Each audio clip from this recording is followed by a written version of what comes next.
Hey, this is Matt once again. Welcome back to another video, and this is a paid request from Te69th Spartan. Thank you so much for that.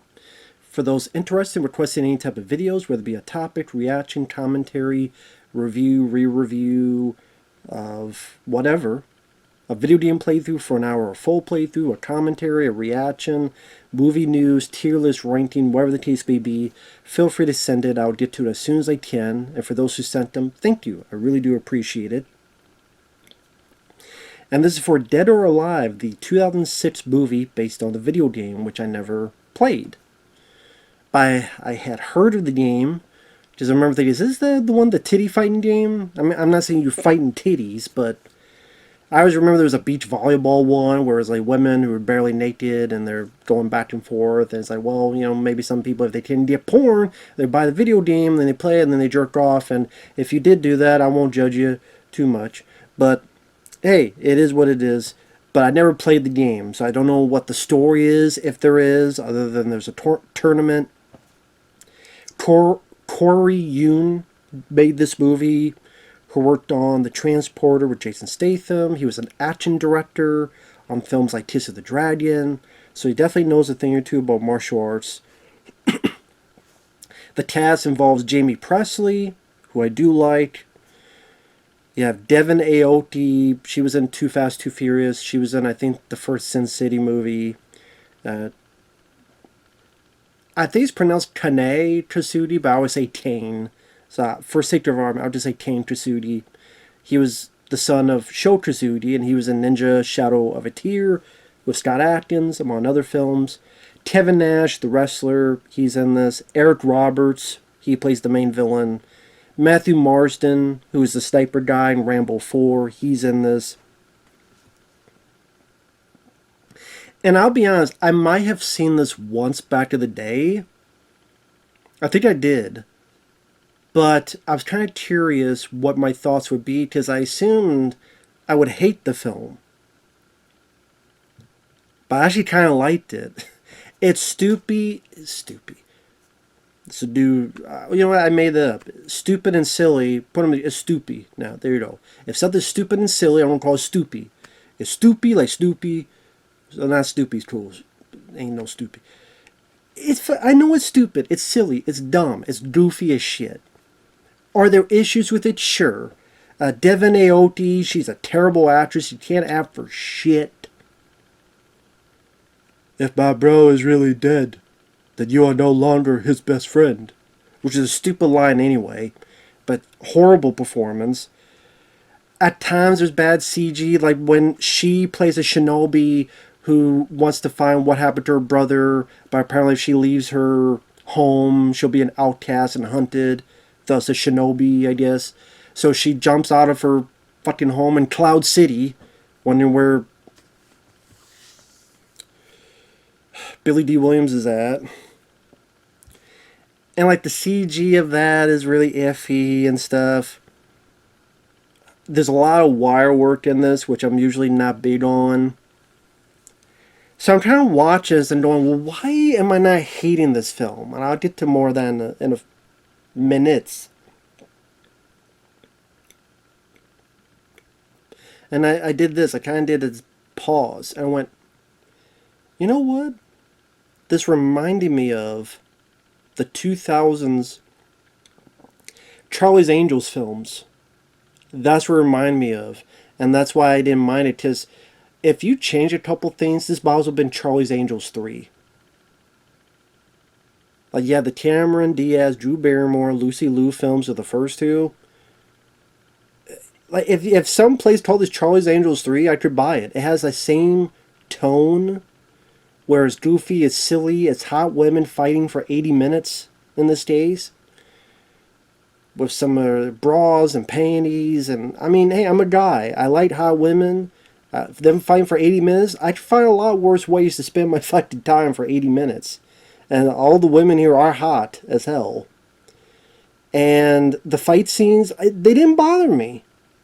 They're not Jean-Claude Van Damme. They're not Jackie Chan. They're not Jet Li. But the fight scenes, I didn't mind. like Charlie's Angels. I didn't mind in those movies, despite it being wire work. I guess in those films, I kind of accept what kind of tone it is. It's this goofy cartoon tone, and because I know nothing about the game, it's not like Street Fighter, which that pisses me off because I mean I could watch Van Damme Street Fighter nowadays, but it's like I love Street Fighter 2 the game, so I'm like it's about fucking tournament. Why is this that? But I could deal with it.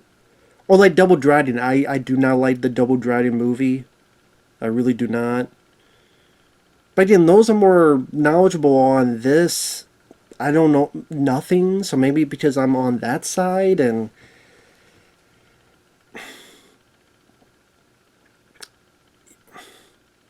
I know it's silly and goofy and stupid, but I'm still kind of having fun with the ridiculousness of it all. Especially with some of the films I see. I'm like, this is not bad to watch. Even in the video game movies. I mean, compared to Uwe Boll's films, compared to I know there was King of the Fighters. I don't remember anything about that movie. God, I'm trying to think now. Doom Annihilation. Holy shit. Even that newer Tomb Raider movie, which I thought was very blasé and boring, I'd rather watch this. It's very much glitzy, and looking a bit further into it, there is stuff from the game where there's even sound effects from the game, like when they're winning and this person wins. That's actual audio from the game. It is about a tournament, so hell, that's more than that shitty Mortal Kombat film that came out a few years ago. That's the thing. When you watch Mortal Kombat 2021, then you watch this one is just like, at least it's women bra and panties fighting. I'm down for that. It's hard for me to hate a film that does that for 80 minutes. It's not great. It's hard to even call it good. But yeah, we're introduced to the characters. Like Devon Aoki, like I said, she's a shitty actress. She's the worst actor in the movie. I wish they picked someone else. Hell, it would have been fine if they had Lucy Liu in it as his character. Kane Kasudi, or Kane, but I'll say Kane. He is a guy that is kind of a bodyguard for Devon Aoki's character, so he follows. I guess he's also invited. They both get invited to this tournament, and she dies off her palace at Cloud City. I guess Lando Calrissian lost a lot in the fucking divorce. Must have given her the whole fucking keys of Cloud City. She searches for her brother who was at this tournament and disappeared.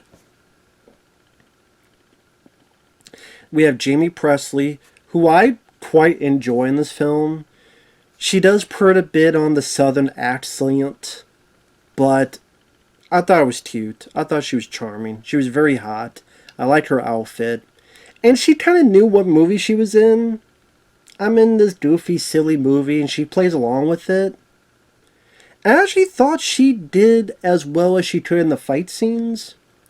Okay, for example, I like Brigitte Wilson in Mortal Kombat, but she didn't really have much to do if you watch that film. You know, she does like a little like clothesline, a few punches, maybe like the scissor thing on Kano. But she didn't really get to do much in that movie. But at least Brigitte Wilson, I thought, had good presence, and I thought Jaime Pressly had that nice presence too. Both good looking, and they give Jamie a bit more to do. Whether she's on this boat and these pirates come up, one of them is Robin Shao, Liu Kang from Mortal Kombat, and the way she's moving and she gets those tits high in the air. And yes, again, it's not Van Damme, the old school action that I prefer. But yeah, it has enough style, it has enough pizzazz that I thought Corey Yuen handled it with the right amount of slow motion, certain angles, where it's the camera's far enough away that's not every fight scene's like this. Like the Mortal Kombat 2021. Like you look at those fight scenes and how they're handled so shitty. I thought the fight scenes in this were way better than that. No, they don't touch Mortal Kombat from '95, but it's in between. Like if Mortal Kombat 95 is here and Mortal Kombat 2021 is here, this at least is here in terms of the fight scenes, at least to me. Eric Roberts, he's the host of this tournament. Hard to go wrong with Eric Roberts. I do like him as an actor. Yeah, this other girl, she's a thief, where she's found out, and she's like, oh, can you give me my panties? And she's putting the panties on. Now, the cop is stupid enough to use his gun to give her the bra. Why you would take the gun and use the gun to do that? Because he's stupid, and hey, pussy, I guess, rotted his brain. So she tits it, does these tits, and puts the bra back on. Which you don't mind, is kind of hot. Kevin Nash is a wrestler who is Jaime Pressly's dad. Actually, they have a fight. I thought their banter together was fun. I wish there was more of it between Jaime Pressly and her dad. Like, there's a bit where she's in bed with one of the other ladies, the thief, and Kevin Nash comes in, and he's assuming, oh, you guys are lovers? Oh, Dad, no, it's okay, Hey, it's okay, I'm open, hey, I thought that was kind of a fun exchange. Because Kevin Nash is one of those guys that, he could be, when he's in on the joke, he could be pretty funny as well. And then you get a lot of snippets of fights. Snippets of fights here and here and here, and at least those are shot wide enough and decent enough that I could get a handle on the choreography. Ken Tusudi, I wish he was in it more. I kind of wish the movie was more about... Okay, instead of Devon Aoki, it should be like Ken Tusudi looking for his brother. Maybe they thought it'd be too much like Mortal Kombat, because that's about a guy revenge for his brother, Lawton, while here it's someone looking for their brother. But still, I mean, I would rather have him be the lead than Devon Aoki. But like I said, the movie, it does have some style to it. Like when Aoki is in a mirror, it breaks, and this assassin is looking for her. She's in the mirror, so like half her you see Devon, and the other half you see is the assassin after the mirror breaks. I thought that's kind of a neat shot. Or this fight happens, and this big guy comes in, and he cocks his guns. Where he cocks his guns, it's like a reload of a gun. And they're going through fights through all the rooms. Matthew Marsden, he goes out with the thief character, and he's a bit of a kind of a wise-ass, smart-ass guy. And you tell that some people working with Eric Roberts don't want him there, so they have a fighter working towards him. And Matthew Marsden's scared that he accidentally knocks a guy out with his shoes. I thought that was kind of funny. Kevin Nash and Jaime Pressly, they have a bit of a wrestling. And there's a bit where they're grappling each other and one bites the other, and the other goes, what are you doing? I think like Kevin Nash bites Jaime Pressly, and she's like, what are you doing, Dad? Sorry, wrestling reflex. I thought that was funny. Jamie fights this guy, DJ Zach. What I liked is that DJ Zach seemed like the type of guy that would end up being this typical one-note villain. But instead, Jamie has some decent moves, yes, with wire work, to be fair. I mean, there's even a bit that she does this tick on Zach. I forget the actor's name. And you could tell it's one of those scenes where, you know, if someone does a tick, if you see behind the scenes when they do this stuff, and you could tell the actor grabs the wire when they do this tick, and they grab the wire like right by their hip. So like they do this when you're not supposed to be doing that, because you see her do that, kind of like grab like this, which of course they took the wire out. That's why, again, that's one of the many reasons why I don't prefer wire work. I prefer someone being able to do it themselves. That's why, again, I don't put this on the level of a lot of the Hong Kong films I've seen and watched, like In the Line of Duty 4 and the one with Michelle Yeoh, Royal Warriors or something, and some of the stuff with Donnie Yen or let alone Hard Boiled, John Woo. Like, I don't put it in that level. I put it on a level that, as an American, 2000s video game movie, it was goofy and stupid, and I keep repeating that. It just, I still had goofy fun with it. I could laugh with it and laugh it at the same time. I mean, I would. There's also another scene where King Tasudi goes up these steps and he's fighting all these guys, and because he could do a bit more, so it's not as cut heavy as some of the other fights. Like, there's a fight where Devon Aoki and the assassin looking for her from her home, they're in these bamboo forest. That I thought was a bit too quick cutty. But the others, the cuts were fine enough for what it needed to be. I wasn't too bothered by it. Even like the thief, and then there's this girl whose dad worked with Eric Roberts a while back. This girl named Helena. She's in the tournament as well. She's fighting this thief, and it's like in the rain, and they're like, again, they're pretty much in their bra and panties. Or at least their short shorts and bras, whatever, and they're like in the rain, and most of it's slow-mo. It's like, this movie knows what it is. This is like if a martial arts film was hosted by Sports Illustrated. The swimsuit issue. That's kind of what it is. Sports Illustrated swimsuit. Here's, they produced this.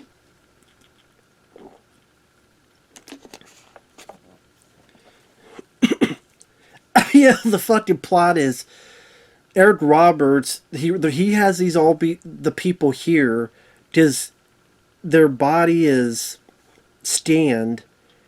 So their moves are put in these super sunglasses. You put the fucking sunglasses on, and then you can be super fighter. And he's going to sell this info to people.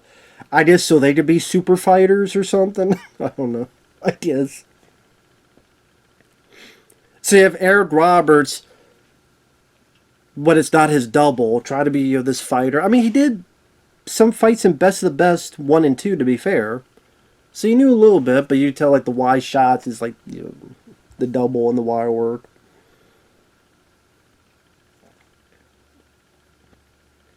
But again, it's very stylized like a Charlie's Angels flick. And I guess it depends. If you like the first two Charlie's Angels films, you may like this more than... And if you don't, then this ain't gonna be for you either. And that's really it. It has that energy, has that tone, has that silliness. Jaime Pressly I liked. This is one, when she's fighting the DJ Zach guy, this is one bit where she does like this nice looking like 360 kick, which looked pretty good. I mean, Jaime Pressly seemed like she had some decent moves on her. She's not going to be fucking Michelle Yeoh, but she has some decent moves on her. And like I said, the movie's only 80 minutes long. It went by very fast. I was never bored. And you say it's a lot of kind of... What's that phrase? Shiny stuff in front of you to keep you entertained and not know... I'm nosing all the stupid shit, but there's all this nice little stuff here. I'm like a cat looking at a toy. I'm easily amused. Yes, I was easily amused with this movie. Again, it's not a good movie. I mean, the plot, I keep repeating silly because it is. But I like Jaime Pressly. It was cool to see King Tasudi in there. It was cool to see Kevin Nash in there. And Eric Roberts. Wish they were in it more. It didn't go too long without a fight scene or action scene happening. There's a lot of hot women. Looking good. Looking hot. Part of me wishes they're just R-rated and just let the titties flow out. Just have a whole fight with just titties and bush out. Shaved or unshaved, whatever. But, I mean, I did it. Like I said, it's hard for me to hate a film. It's 80 minutes of hot women fighting. Compared to like Postal and House of the Dead and Mortal Kombat 2021 and what, Prince of Persia. What the fuck that movie was? Prince of Persia. Doom Annihilation. Holy shit. I can't hate. I don't hate the film. I don't hate the film. It's not a favorite, but I don't hate it.